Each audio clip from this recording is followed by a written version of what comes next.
नमस्कार मित्रांनो, trending Marathi education या करंट अफेअरच्या मराठी एज्युकेशन चॅनलमध्ये आपले स्वागत आहे. तर मित्रांनो, आपण तुमच्यासाठी रोजच्या रोज चालू घडामोडीचे प्रश्न हे मराठीतून घेऊन येत असतो. आजच्या व्हिडिओमध्ये आपण तुमच्यासाठी 2 जानेवारी 2024च्या सर्व महत्त्वाच्या चालू घडामोडी या बघणार आहोत. मित्रांनो, चॅनलवर तुम्ही नवीन असाल, चॅनलला अजूनपर्यंत सबस्क्राईब केलेलं नसेल, सबस्क्राईब करून घ्या आणि बेल आयकॉनला प्रेस करा. म्हणजेच प्रत्येक दिवसाच्या चालू घडामोडीच्या व्हिडिओची नोटिफिकेशन तुम्हाला सर्वात आधी मिळून जाईल. तर चला, वेळ न घालवता व्हिडिओला आपण सुरुवात करूया. प्रश्न क्रमांक 1. 16व्या वित्त आयोगाच्या अध्यक्षपदी कोणाची निवड करण्यात आलेली आहे? तर मित्रांनो, या प्रश्नाचं उत्तर आहे ऑप्शन क्रमांक 1. अरविंद पानगडिया यांची ही 16व्या वित्त आयोगाच्या अध्यक्षपदी ही निवड झालेली आहे. तर 2 पॉईंट आहे, ते देखील महत्त्वाचे आहे. तर पहिला पॉईंट असा आहे की भारताच्या 16व्या वित्त आयोगाच्या सचिवपदी ऋत्विक रंजनमन पांडे यांची नियुक्ती ही करण्यात आलेली आहे. तर दुसरा पॉईंट असा आहे की भारताच्या 16व्या वित्त आयोगाच्या शिफारशीची अंमलबजावणी ही 1 एप्रिल 2026 पासून होणार आहे. तर मित्रांनो, मला तुम्ही एक कमेंट बॉक्समध्ये उत्तर द्यायचं आहे की 15व्या वित्त आयोगाच्या अध्यक्षपदी कोण होते. तर चला, नेक्स्ट चालू घडामोडी आपण बघूया. भारत सरकारने कोणत्या वर्षापर्यंत देशातील प्रत्येक गावातील घरात नळांद्वारे पाणी पोहोचवण्याचे उद्दिष्ट हे ठेवण्यात आलेले आहे? तर या प्रश्नाचं उत्तर आहे ऑप्शन क्रमांक 2, 2024.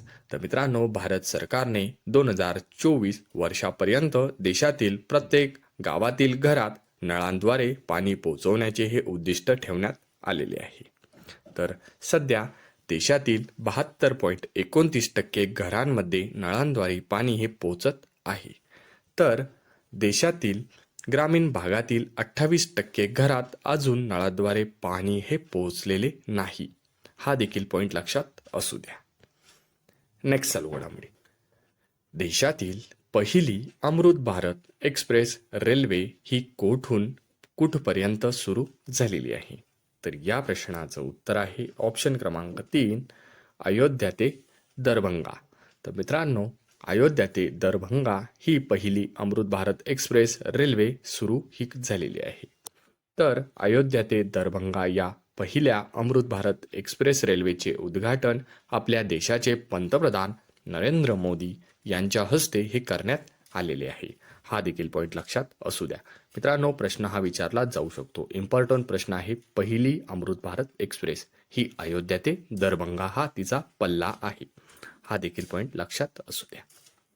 नेक्स्ट चालू घडामोडी. जम्मू आणि काश्मीरमधील तेहरीक ए हुरियत संघटनेवर केंद्र सरकारने किती वर्ष बंदीही घातलेली आहे? तर जम्मू काश्मीरमधील तेहरीक ए हुरियत संघटनेवर केंद्र सरकारने ऑप्शन क्रमांक 4, 5 वर्षासाठी ही बंदी घालण्यात आलेली आहे. नेक्स्ट चालू घडामोडी. महाराष्ट्र राज्याच्या मुख्य सचिवपदी कोणाची नियुक्ती करण्यात आलेली आहे? तर मित्रांनो, या प्रश्नाचं उत्तर आहे ऑप्शन क्रमांक 1, डॉक्टर नितीन करीर. महाराष्ट्र राज्याच्या मुख्य सचिवपदी ही डॉक्टर नितीन करीर यांची नियुक्ती करण्यात आलेली आहे. तर मित्रांनो, हे आपल्या महाराष्ट्र राज्याचे 47वे मुख्य सचिव असणार आहे. तर मित्रांनो, याआधी होते मनोज सौनिक.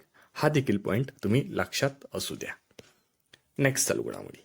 महाराष्ट्र सरकारने कोणता दिवस राज्य क्रीडा दिन म्हणून साजरा करण्याचा निर्णय घेण्यात आलेला आहे?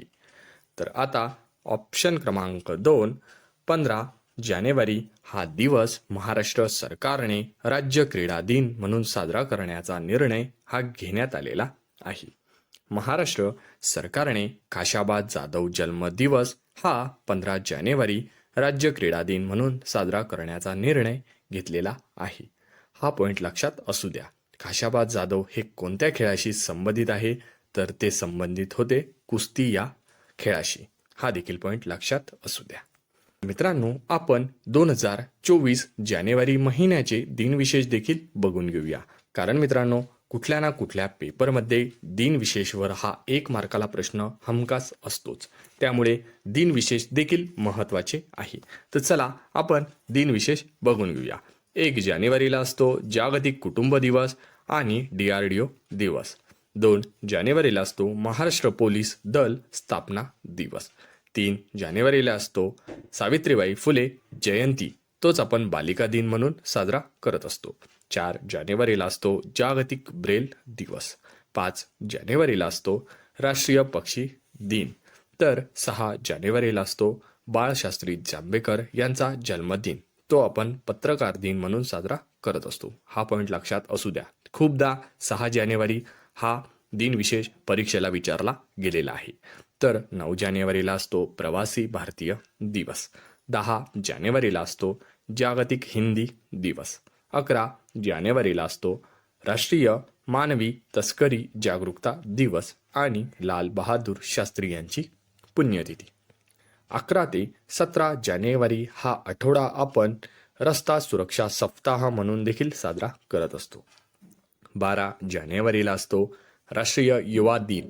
हा दिवस आपण स्वामी विवेकानंद जयंती म्हणून साजरी करत असतो. आणि 12 जानेवारीला जिजाऊ माँसाहेब यांचा जन्मदिवस देखील असतो. तर 15 जानेवारीला असतो भारतीय सैन्य दिवस. 16 जानेवारीला असतो छत्रपती संभाजी महाराज राज्याभिषेक दिवस. 23 जानेवारीला असतो नेताजी सुभाषचंद्र बोस यांची जयंती. तर 24 जानेवारीला असतो राष्ट्रीय बालिका दिन आणि 25 जानेवारीला असतो राष्ट्रीय मतदार दिन आणि राष्ट्रीय पर्यटन दिन. 26 जानेवारीला असतो प्रजासत्ताक दिन. 2024चा हा आपला 75वा प्रजासत्ताक दिन आहे. हा देखील पॉईंट लक्षात असू द्या मित्रांनो, नोट डाऊन करून ठेवा. आणि 26 जानेवारीला अजून एक दिवस असतो, तर तो म्हणजे आंतरराष्ट्रीय सीमा शुल्क दिवस. तर 28 जानेवारीला असतो लाला लजपतराय यांची जयंती. मित्रांनो, आपण हे सर्व जानेवारी महिन्याचे दिनविशेष बघितले, ते आपल्या करंट अफेअरच्या बुकमध्ये नोट डाऊन करून ठेवा. मित्रांनो, खूप इम्पॉर्टंट आहे, त्यामुळे सांगतोय. नेक्स्ट चालू घडामोडी. बँक ऑफ बडोदाच्या अहवालानुसार सर्वाधिक महागाई असलेल्या देशांच्या यादीत भारत जगात कितव्या क्रमांकावर आहे? मित्रांनो, या प्रश्नाचं उत्तर आहे ऑप्शन क्रमांक 3, तिसऱ्या. तर बँक ऑफ बडोदाच्या अहवालानुसार सर्वाधिक महागाई असलेल्या देशांच्या यादीत भारत जगात हा 3ऱ्या क्रमांकावर आहे. तर बँक ऑफ बडोदाच्या अहवालानुसार जगात सर्वाधिक महागाई असलेल्या देशांच्या यादीत प्रथम क्रमांकावर आहे रशिया. हा पॉईंट लक्षात असू द्या मित्रांनो. प्रथम क्रमांक विचारला सर्वात महागाई असलेल्या देशांच्या यादीत, तर रशिया आहे. आपला भारत हा 3ऱ्या क्रमांकावर आहे. तर जगात सर्वाधिक महागाई असलेल्या रशियामध्ये किती महागाई दर आहे? तर तो आहे 7.5%. तर या अहवालात आपल्या भारताचा महागाई दर किती आहे? तर तो आहे 5.6%. रशियाचा महागाई दर 7.5 आणि भारताचा महागाई दर 5.6%. हे 2 पॉईंट लक्षात असू द्या. नेक्स्ट चालू घडामोडी. महाराष्ट्र पोलीस दल स्थापना दिवस हा कधी असतो? मित्रांनो, आजच्या दिवशी म्हणजेच 2 जानेवारी हा दिवस आपण महाराष्ट्र पोलीस दल स्थापना दिवस हा साजरा करत असतो. महाराष्ट्र पोलीस दलाची स्थापना 2 जानेवारी 1961 साली ही करण्यात आलेली होती. तत्कालीन पंतप्रधान पंडित जवाहरलाल नेहरू यांनी महाराष्ट्र पोलीस दलाला ध्वज हा प्रदान केलेला होता. त्या दिवसापासून दरवर्षी 2 जानेवारी हा पोलीस स्थापना दिन म्हणून साजरा करण्यात येतो. हा देखील पॉईंट लक्षात असू द्या. आणि 2024चा हा 63वा वर्धापन दिन आहे. हा देखील पॉईंट लक्षात असू द्या. तर मित्रांनो, अशाच रोजच्या रोज करंट अफेअरच्या व्हिडिओ बघण्यासाठी ट्रेंडिंग मराठी एज्युकेशन चॅनलला तुम्ही अजूनपर्यंत सबस्क्राईब केलेलं नसेल, सबस्क्राईब करून घ्या आणि बेल आयकनला प्रेस करा. म्हणजेच प्रत्येक दिवसाच्या चालू घडामोडीच्या व्हिडिओची नोटिफिकेशन हे तुम्हाला सर्वात आधी मिळून जाईल. मित्रांनो, व्हिडिओ हा आवडत असेल तर व्हिडिओला लाईक हे जरूर करा आणि आपल्या जवळच्या मित्र मैत्रिणींना व्हिडिओ हा जास्तीत जास्त शेअर करा. याचा फायदा तुम्हाला आणि त्यांना नक्की होणार आहे. आपल्या चॅनलचाच उद्देश असा आहे की कमी वेळेत जास्त अभ्यास व सर्व विद्यार्थ्यांपर्यंत विनामूल्य माहिती पोहोचवणे एवढाच आहे. आपल्या ट्रेंडिंग मराठी एज्युकेशन या करंट अफेअरच्या मराठी एज्युकेशन चॅनलवरील कुठलाही विद्यार्थी हा येत्या कोणत्याही परीक्षेत मागे राहता कामा नये. पूर्ण व्हिडिओ बघितल्याबद्दल तुमचे मनापासून धन्यवाद.